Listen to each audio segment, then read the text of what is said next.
இன்னும் அந்த பாதிப்பு அதிகமாக இருக்குன்னு சொல்லியிருக்காங்க. இதுக்கு என்ன தமிழக அரசு என்ன மாதிரியான நடவடிக்கை எடுக்கணும்னு வேண்டுகோள் இருக்கீங்க? இப்போ பார்த்தீங்கன்னா எல் நினோ போன்ற எத்தனையோ பிரச்சனைகள் இருக்குது.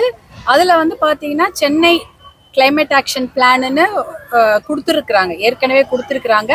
அதே சமயம் தமிழ்நாடுக்கும் கிளைமேட் ஆக்ஷன் பிளான் போன்ற விஷயங்கள் எல்லாம் எடுத்து சொல்லியிருக்கிறாங்க. இருந்தாலும் அதை செம்மைப்படுத்த வேண்டும்.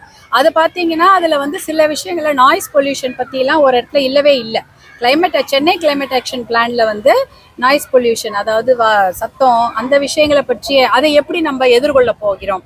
அதே போல் ஏர் பொல்யூஷன், அதாவது துகள் அதிகமாக இருக்கிற ஊர் பார்த்தீங்கன்னா சென்னை தான். அதை இப்போ நீங்கள் டி நகர் போன்ற ஏரியாலலாம் அந்த அந்த டஸ்ட் பார்ட்டிகல்ஸ் அதிகமாக இருக்கக்கூடிய ஒரு நகரம்னா அது நம்மளுடைய சென்னை நகரத்தில் இருக்கக்கூடிய பல தெருக்கள். இப்போ அதையெல்லாம் எப்படி நம்ம எதிர்கொள்ள போகிறோம்? ஸ்டார்ம் வாட்டர் ட்ரெயின் பற்றி பேசிட்டோம். அதே சமயம் மழைநீர் சேகரிப்பு பற்றி எல்லாம் சொல்லியிருக்கோம். இதையெல்லாம் மட்டும் இல்லை, எல்லாத்தையும் பார்க்கணும்.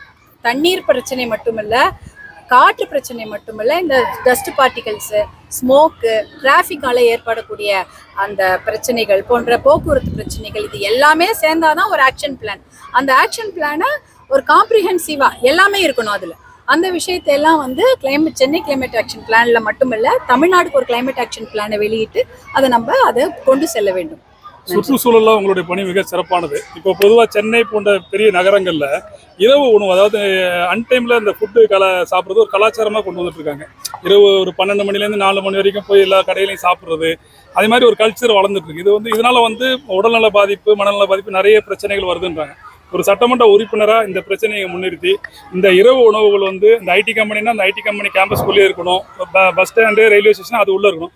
மற்றபடி இந்த எல்லா இடங்கள்லயும் இந்த ஃபுட் கலாச்சாரத்தை கொண்டு வந்து இரவு உணவு என்பது நடுராத்திரி நீங்க வர்றது. ஏன்னா நம்மளுடைய வாழ்க்கை முறையில தொழில் இப்ப அப்படி ஆயிடுச்சு.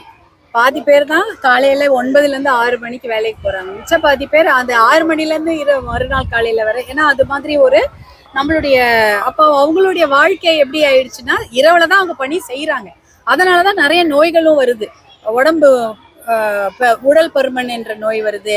அதே சமயம் பார்த்தீங்கன்னா அவங்களுக்கு தூக்கமின்மை போன்ற நோய்கள். அப்புறம் ஒரே சேர்லயே உக்காந்துருப்பாங்க.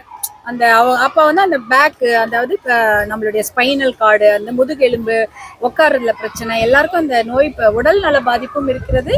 அதே சமயம் அந்த உணவு பிரச்சனையை நீங்க சொல்றீங்க. இது என்னன்னா இப்போ அவசியத்துக்கு தான் இதெல்லாம் நடந்துட்டு இருக்கு.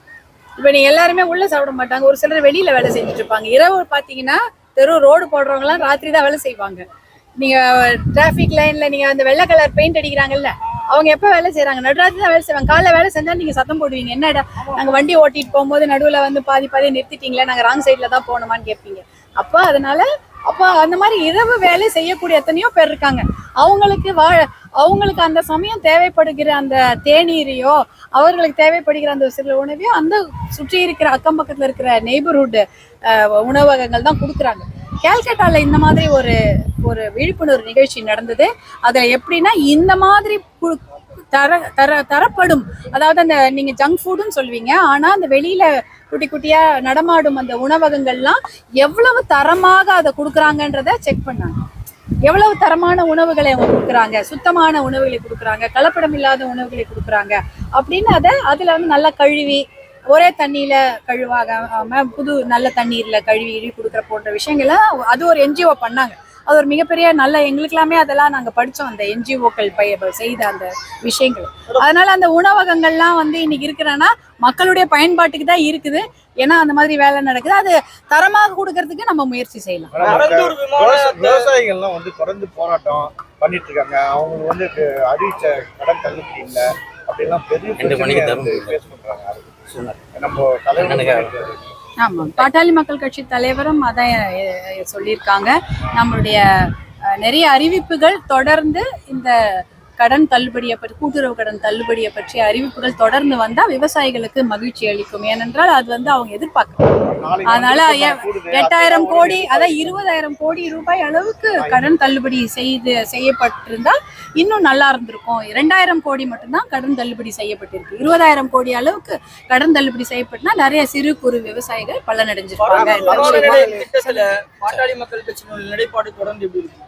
தொடர்ந்து அவங்க சொல்லியிருக்காங்க. பரந்தூர் விமான நிலையத்தை பற்றி மருத்துவர் அன்புமணி அவர்கள் சொல்லியிருக்காங்க. பிளே ஸ்டோர் மற்றும் ஆப் ஸ்டோரில் இருந்து பாலிமர் செயலியை QR கோடு மூலம் பதிவிறக்கம் செய்யுங்கள். செய்திகளை உடனுக்குடன் பெறுங்கள்.